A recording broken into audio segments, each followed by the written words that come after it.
Oke, Assalamualaikum warahmatullahi wabarakatuh teman-teman semua di YouTube. Ketemu lagi dengan saya Ridwan Ilyas. Di video kali ini, seperti yang teman-teman lihat di judul, jadi kita akan eh, melakukan satu buah proses untuk meremote satu lingkungan pekerjaan Python berbasis Jupyter Notebook. Jadi kasusnya kayak gini. Saya itu punya PC. Ini PC saya yang ini pakai Linux dan ini saya gunakan untuk nge-training machine learning ya, karena di sini ada GPU-nya. Saya pakai GPU untuk nge-training machine learning. Jadi AI berbasis machine learning saya training di sini. Tapi saya juga punya laptop untuk pekerjaan saya di sini. Nah, seringkali saya mendapat kendala eh, kalau saya pakai Ubuntu, pakai Linux, banyak device interface yang kurang kompatibel. Misalkan nih, kamera yang ada di depan saya ini pakai SLR, agak kurang oke kalau remote dari Ubuntu gitu ya. Lalu webcam juga kadang ada bermasalah, atau untuk mobilitas dan sebagainya untuk pekerjaan ini dibawa kemana-mana agak sedikit ribet gitu ya. Jadi enaknya antar muka pemrograman yang kita pakai itu pakai Windows. Nah, solusinya bisa aja sih, saya misalnya pakai PC yang ini, pasangin layar, pasangin keyboard, pasangin mouse, kerjain di situ, saya pindahin ke laptop saya di sini, saya running di sana. Tapi kayaknya nggak terlalu efisien ya. Nah, jadi di video kali ini kita akan coba gimana saya bekerjanya di sini ya, di laptop yang basisnya Windows tapi ngeremote Python atau Jupyter Notebook IDE-nya yang ada di server saya yang ini. Oke, nah eh, startingnya, sebelum masuk itu teman-teman pastikan di PC-nya, di Linux-nya ini sudah terinstall Anaconda juga. Di dalamnya ada Jupyter Notebook dan juga Python-nya, dan di laptopnya pun juga sama ya, harus diinstal dulu Anaconda-nya. Jadi install dulu Anaconda-nya di laptop, Jupyter Notebook-nya juga, dan di sini juga install Jupyter Notebook-nya juga. Nah, nanti kalau teman-teman menguasai apa yang saya jelaskan kali ini, teman-teman bisa gunakan ini misalkan di lab. Dulu saya pernah coba gitu ya. Jadi di lab ada satu server machine learning bersama, itu bisa diakses oleh banyak orang, di remote oleh banyak orang, di PC masing-masing selama satu jaringan ya. Selama kita bisa lakukan SSH ke eh, apa namanya ke si komputer yang kita tuju ini. Sebenarnya di sini Ubuntu-nya ada user interface-nya, nggak full command line. Jadi kadang-kadang juga saya remote server ke sini kalau udah mentok gitu ya. Oke, nah tutorialnya karena ini nyoba kode nggak original saya sendiri sih ya. Jadi, nah ini tutorialnya dari sini, Anaconda Documentation, ada running Jupyter Notebook on remote server. Nah, saya coba akan jelaskan lebih detail. Pertama yang kita butuhkan itu aplikasi namanya Putih ya, teman-teman bisa download. Ini aplikasi namanya Putih. Ini untuk SSH ke Linux yang kita punya ya, atau server yang kita punya. Ini lalu kemudian kita juga mungkin perlu WinSCP. WinSCP ini untuk uh, remote uh, remote server untuk transfer file pakai interface sih. Sebenarnya dengan dengan SSH pun juga itu udah bisa remote server. Cuman saya uh, lebih asik kalau kita punya beberapa lebih asik kalau transfer filenya itu pakai interface, tinggal upload download. Oke, saya login dulu supaya tampilannya ini pas. Ini username-nya kambing. Oke, nah mana kok jadi gini ya.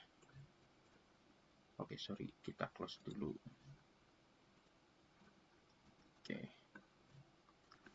jadi sebentar, WinSCP-nya saya ulangi lagi. Oke, ini WinSCP-nya, saya login, masukin username yang ada di Ubuntu-nya. Nah, oke, ini. Nah, ini WinSCP-nya. Ini kok nggak bisa. Oke, gini ya. Ini WinSCP-nya, lalu kemudian sebelah kiri ini tadi tutorial. Jadi ini WinSCP, ini desktop-nya. Nah, ini WinSCP enaknya yang sebelah sini, blok yang ini kan di komputer saya. Ini di D yang saya punya. Lalu kemudian ini yang ada di server di Ubuntu ya. Nah ini kan folder Ubuntu. Jadi saya bisa upload, download file lebih enak pakai ini ya. Oke, ini apa nih? Oke, itu ya. Nah lalu kemudian tadi kita punya putih. Nah ini putih. Putihnya juga saya coba login ke server ini atau ke PC. Nah ini udah login dan ini udah terminal Linux ya. Ini kita simpan di mana? Oke, simpan sini aja deh. Oke, yang ini kita simpan di bawah, WinSCP-nya kita simpan di atas, yang kirinya tutorialnya. Oke, jadi kita butuh WinSCP, butuh putih, sama kita juga butuh terminal. Bukan terminal, command line yang ada di Windows. Oke, banyak banget ya, nggak apa-apa lah ya. Ini kita simpan di kiri, di bawah. Oke, yang atas yang ini. Nah, ini dokumentasi tutorial yang di atas, yang ini yang di belakang layar saya ini terminal Windows, yang ini ini command from-nya Windows, ini terminalnya Linux, yang ini untuk transfer filenya pakai WinSCP. Nah, minimal kalau saya bekerja untuk remote pekerjaan di sini di PC yang ini saya pakai 4 ini ya. 3 ya. Ini kan mah apa namanya, informasi aja. Ada satu lagi sebenarnya. Jadi kita pakai 3, ada satu lagi kalau mentok banget nggak bisa, lupa dengan apa namanya, lupa dengan command from gitu ya, atau lupa posisi folder, saya biasanya ya udah aja remote desktop ya, tampilannya nanti tampilan Ubuntu yang saya install. Cuman ini teman-teman bisa cari, ya ini nggak apa-apa lah, teman-teman bisa cari tutorial gimana caranya remote desktop. Oke, kita balik lagi. Kemana kok hilang semua? Oke, nah sekarang kita akan coba kode yang ini. Nah pertama saya harus running dulu Jupyter Notebooks-nya di sini, di ini nih, di Linux-nya. Saya masuk ke folder yang saya mau. Saya buka dulu dir. Ini saya naikin ke atas deh. Oke. Saya misalkan di sini mau bikin satu folder baru ya. mkdir apa namanya? Remote rmdir aja deh. Remote dir. Lalu kemudian cd remdir clear ya. Saya suka terbalik nih. Oke, jadi kita sekarang sudah ada di folder remdir yang ada di server Ubuntu-nya. Bisa kita lihat di sini di WinSCP-nya. Di home kambing ada mana-mana. Ini refresh dulu. Ini ada remdir. Nah, di sini ya. Di sini. Oke. Nah, misalnya kita mau kerjain project di sini ya. Kerjain project di sini, kita nanti install apa namanya? Virtual environment Python-nya di sini, mau bikin Jupyter Notebook filenya juga di sini. Nah, yang kita lakukan di sini, kita running script Jupyter Notebook /no browser. Kita bisa setting portnya di port berapa. Nah, defaultnya itu di 8080.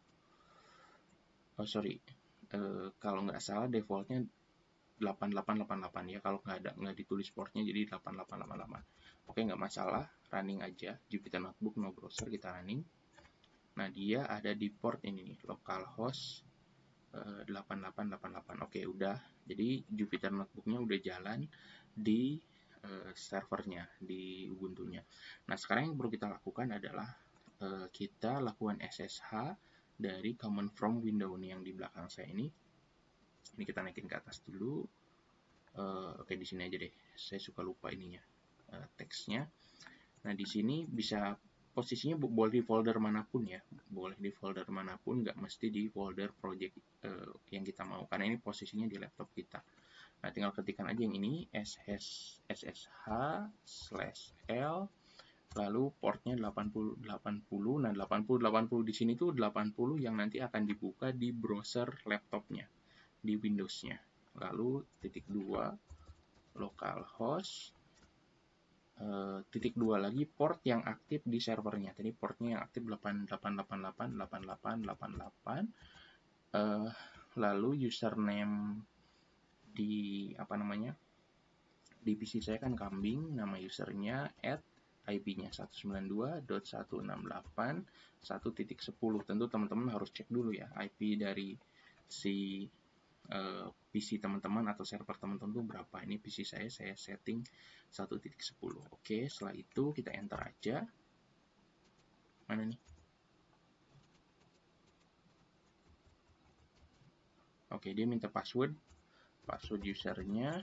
Nah, kalau sudah keluar seperti ini, nah ini masuk ke, jadi ini tampilannya jadi terminal Linux, berarti apa namanya, Jupyter Notebook-nya udah kita akses. Nah, cara mengaksesnya, buka browser yang ada di Windows. Ini kan tadi browser yang ada di Windows, kita buka aja. Nah, tadi kan kita setting di localhost 8080. Nah, di sini kita buka localhost 8080. Nah, adanya ini ya, folder kosong. Yang ini sebenarnya adalah yang si remdir ini. Nah, di sini kita bisa buat file baru new pakai Python T aja. Nah, di sini coba Jupyter Notebook gitu ya.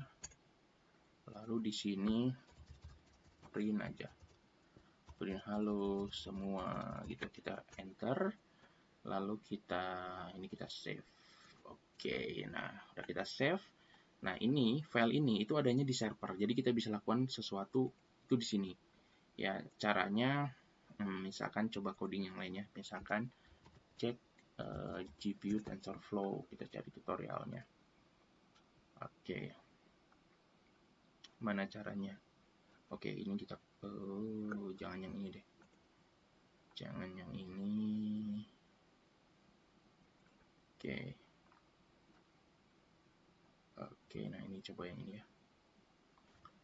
Kita copy di sini, import TensorFlow STF. Oke, ini kita running. Oke, oh dia ada GPU-nya tapi nggak ngasih nama ya. Mana caranya ngasih nama? Oke, coba pakai coding yang ini. Cek GPU name. Oke, ini. Ini kita cukup copy ya. Kita copy yang ini, kita running di sini. Oke, ini. Oke, running. Oke, di sini ada GPU-nya, GPU 0, cuman gimana ngambilin name-nya ya, supaya kita apa namanya, tahu bahwa GPU yang kita akses itu memang GPU yang ada di server. Oke, nya udah keluar nih scriptnya ini. Jadi physical device-nya adalah GeForce RTX 3060, itu yang ada di PC saya. Jadi RTX 3060 itu yang ini, yang ada di PC. Kalau yang ada di laptop saya bukan. Ini saya lupa, ini GTX apa ya? Nanti pokoknya bukan yang ini. Jadi kita sudah running scriptnya di PC, walaupun kita pakai browser. Browsernya itu ada di laptop kita. Nah, kita bisa kerja sesuatu di sini, nge-training model di sini, melakukan apapun semuanya di sini. Dan kalau kita lihat dari FTV-nya, kita refresh, ini ada file coba Jupyter Notebook, dan ini bisa kita download. Kita download aja ke PC kita, hasil runningnya, checkpoint filenya. Kalau pakai TensorFlow biasanya kan kita download modelnya, checkpoint dan sebagainya kita download. Jadi kerja kita bisa pakai laptop yang Windows, servernya pakai Ubuntu. Kenapa saya pakai servernya Linux? Karena beberapa coding itu memang lebih mudah kompatibel dengan Linux. Hanya untuk device connection itu lebih enak pakai Windows, kayak misalnya pakai webcam, pakai mic gitu ya. Itu untuk akses apa namanya, peralatan ini saya masih kurang jago kalau pakai Linux. Tapi untuk running TensorFlow di Linux jauh lebih enak. Nah, kayak gitu. Itu aja mungkin tutorialnya, teman-teman bisa cek aja di sini, searching aja di Google running Jupyter Notebook on remote server. Kalau buat scriptnya saya juga nggak pernah, nggak selalu ingat ya. Seperti itu. Untuk putih WinSCP, teman-teman tinggal download aja lah ya. Oke, teman-teman, itu dulu untuk video kali ini, nyoba kode kali ini. Semoga teman-teman suka dengan video ini. Nanti kita ketemu lagi di video-video lainnya, nyoba kode yang lain. Saya Ridwan Ilyas, pamit. Assalamualaikum warahmatullahi wabarakatuh. Ayo coding.